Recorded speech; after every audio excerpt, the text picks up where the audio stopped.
बड़ोदरा के तांदलजा इलाके की अनस पार्क सोसाइटी की एक खबर है, जहां पर चोरों की ओर से चोरी की वारदात को अंजाम दिया गया है। 2 मकानों में चोरी की गई है, ऐसी जानकारी इस वक्त मिल रही है। तब बेटी की शादी की सामग्री भी चोरी हो गई है। रात के वक्त चोरों की ओर से मकान को टारगेट कर सीसीटीवी कैमरे भी तोड़ दिए गए। तब लाखों रुपयों की चोरी हुई होने की आशंका इस वक्त जताई जा रही है। ऊपर की मंजिल पर परिवार सो रहा था, तब नीचे चोरी कर चोर फरार हो गए। परिवार जब सुबह उठा तब उन्हें पता चला कि मकान में चोरी हुई है, जिसके बाद कंट्रोल रूम में फोन कर पुलिस को जानकारी दी गई। पुलिस मौके पर पहुंची और पुलिस ने आगे की कार्रवाई शुरू की है।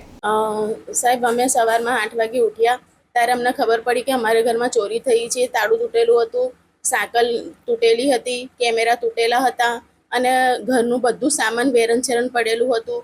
હવે બધું આમ તેમ પડેલું હતું અને અમારા ઘરમાં તૂટેલું તાળું અને બાજુવાળાના ઘરમાં પણ તૂટેલું તાળું, એમાં પણ ઘણું બધું એમનું નુકસાન થયેલું છે। તિજોરીના બધા જ કપડાં અને બધું જ સામાન બહાર છે। એમનું જો પેટી પલંગમાં છોકરીનું સામાન હતું લગ્નનું, એ પણ બધું જ ગયેલું છે। અમે ઉપર સુઈ રહેલા હતા એસીમાં, એટલે અમને ખબર ના પડી। લાગેલા છે ના, સીસી કેમેરામાં કંઈ દેખાતા નથી, કેમ કે શરૂઆતમાં એમણે સીસી કેમેરા તોડ્યા છે।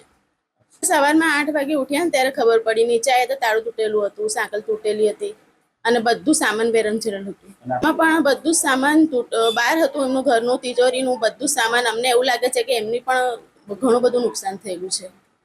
એ પણ બહારગામ ગયેલા હતા, એ ભાડુઆત રહે છે।